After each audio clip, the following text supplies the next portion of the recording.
Tere ilusat esmaspäeva hommikut. Täna räägin sulle teemal, kes kontrollib meie otsuseid. Tegelikult. Me tahaksime kõik mõelda, et no mis sa, Liina, räägid, et me ju kõik teeme ise otsuseid, on ju. Aga kas see ikka päriselt nii on? Ja mille pealt sa neid otsuseid teed? Mul oli üks klient, kui ta vaatab seda videot, siis sa tunned ennast ära, jah? Aga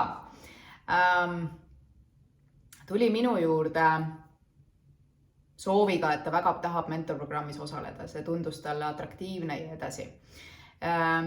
Ja ta nägi selles enda jaoks väärtust. Ja siis me rääkisime sellel teemal, et kuidas ma saan teda aidata ja nii edasi. Ja ta ütles mulle, et ma pean rääkima ennem oma mehega. Ja siis mõtlesin, no nii, seal on see otsus.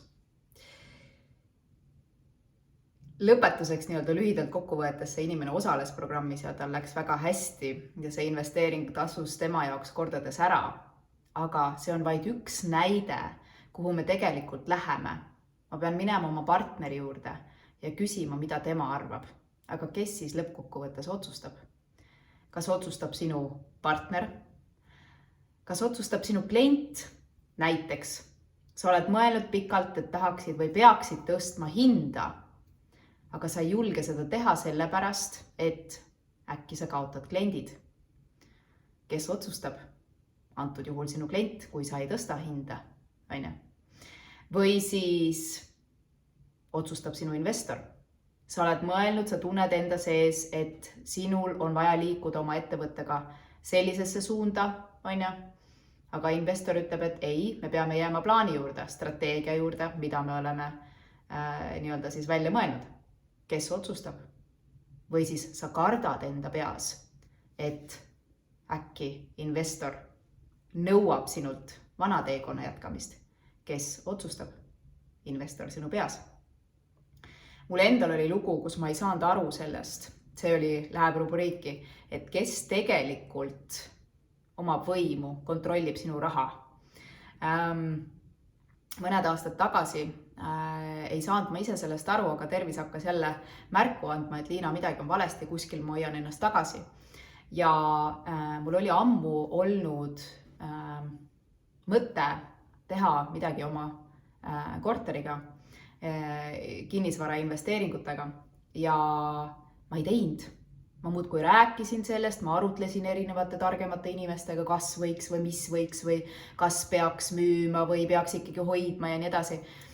Ja minu sees tegelikult oli tahtmine, et midagi peab muutuma. Ma pean selle lükka ära tegema. Oli see teadmine, et nüüd on aeg, eks? Aga ma ei teinud seda, ma ei lubanud endale seda. Sellepärast, et kui ma ühel hetkel sain jälile, siis mis minu peas toimus, oli see, et aga mida minu ema arvab, kui ma selle korteri maha müün. Mina olin loonud emotsionaalse sideme ja tegelikult, kus see, mida minu ema arvab, on minu lapsepõlve muster. Et minu ema minu peas kontrollib minu otsuseid seoses rahaga. Mitte väikese rahaga, et ma lähen poodi ja ostan omale uue kleidi või ma ei tea, mis iganes väiksema asja, aga mis puudutab suuri summasid, kes kontrollib sinu otsuseid. Me ei tee tihti otsuseid sellepärast, et me kardame, et mis siis kui, mida inimesed meist arvavad, kas me võtame vastutuse teiste heaolu eest, mis siis, kui nemad tunnevad siis ennast kehvasti, äkki me valmistame neile pettumuse, kui me teeme nii, nagu meie tunneme, et on õige. Äkki meid siis ei võeta enam vastu, äkki me ei kuulu enam ja see on sõltuvus, eks. Kes teeb sinu otsuseid? Ja mille pealt sa teed otsuseid? Kui ma tõin siin koolitusse investeerimise, siis hästi palju ma kuulen seda tegelikult. See üks kliendi juhtum oli ainult üks kord, aga ma olen seda korduvalt ja korduvalt kuulnud ja ma olin ise kunagi samasugune. Et ma läksin oma abikaasa juurde, et no kuule, mis sa arvad, sihukene asi on? Abikaasa ütles, on nii suured summad, et kes see siis koolitusse niimoodi või haridusse nii palju investeerib. Et meil on ju normaalsus, on kooliharidus ja ülikooliharidus, eks on ju. Ja siis siuksed, ütleme siis paarisajased koolitused, mida ma ei tea, Äripäev teeb või hinnad on täna kõrgemaks läinud.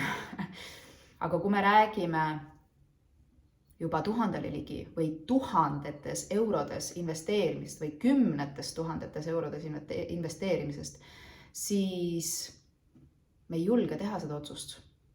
Ja mida me veel teeme? Me võrdleme seda raha näiteks uue autoga, uue koduga, mida kõike ma saaksin selle eest teha. Ja mis puudutab siis selle raha panemist investeeringutesse või veel rohkem nii-öelda investeerida oma haridusse, siis me nagu justkui no maja on nagu väärtuslikum. Aga võtame seda lahti. Kas ikka on? Kas uus elamine, kas auto on ikka väärtuslik? Vaata, mis puudutab haridust, siis ja me võrdleme seda näiteks majaga, oletame, sul on unistuste maja. Sa võid maja kaotada, sa investeerid sellesse 100 000 võib-olla, aga sa võid maja kaotada mingitel X sündmustel, X põhjustel, on ju? Me ei tea, mis tuleb. Aga kui sa investeerid endasse harituse näol, selles mõttes, et minu hinnangul, see on mu isiklik hinnang, jah, veel nii-öelda mõtteviisi ja sügavasse alateadliku programmeerimisse, mis ongi kallim, siis seda uut mõtteviisi ei saa mitte keegi sult ära võtta, mitte kunagi. Ja selle uue mõtteviisiga võid sa luua omale nii palju majasid, kui tahad. Kumb on väärtuslikum? Tekib küsimus. Jah? Aga kes teeb neid otsuseid, kas sa võtad selle vastu või mitte? Mida sa päriselt tahad, on ju? Ja kui palju on sul tegelikult sees enesekindlust? Mitte niivõrd palju, enesekindlus ei ole otsusekindlus. Enesekindlus on eneseväärtus ja sisemine turvatunne. Turvatundest ma siin paar videot tagasi rääkisin, et mis see tõeline turvatunne on. Aga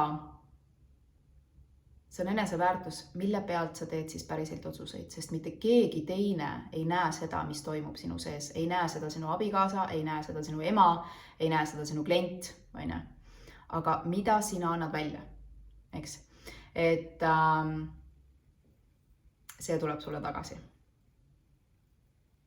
Ja just eneseväärtustamise pealt, kas ma teen neid otsuseid iseendast lähtuvalt, eneseväärtustamisest lähtuvalt, või ma teen seda ikkagi teiste järgi.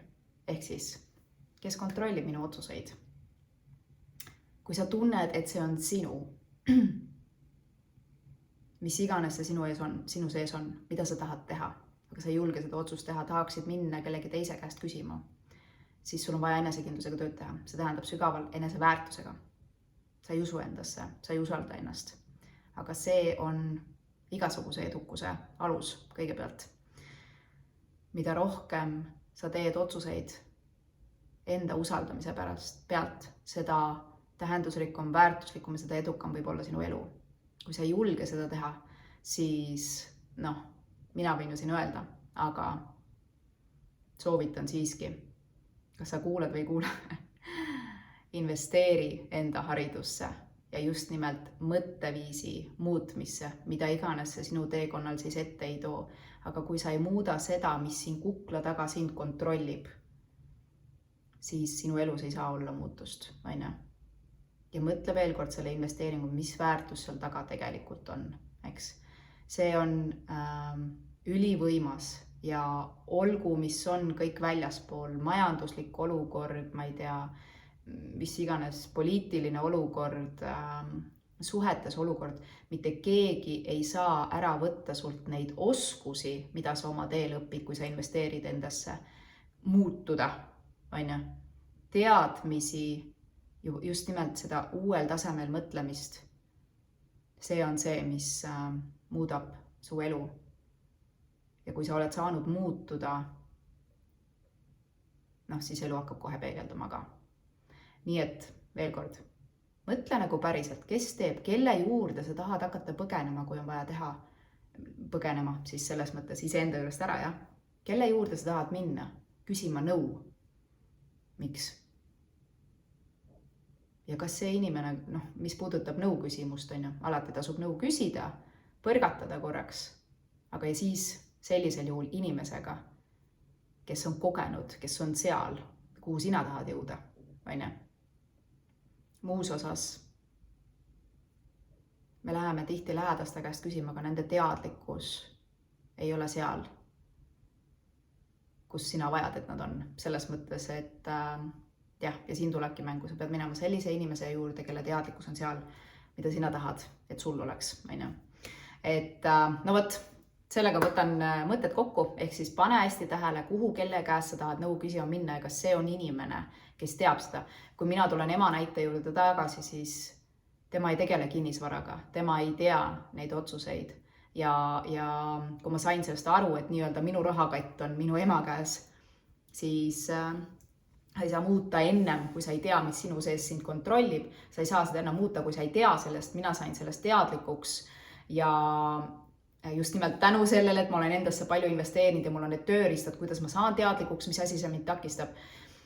Ja ma muutsin selle ära teadlikkusega ja mis juhtus, oli see, et ma tegin nii, nagu ma tundsin kutset enda sees ja läbi selle tuli meile see 4 vaja projekt, mis on toonud tänaseks mulle uue kodu meie perele ja 3 perele veel, on ju. Et ja aidanud mul unistusi ellu viia, mis on minu jaoks olnud olulised, nii et tasub usaldada iseennast, on ju.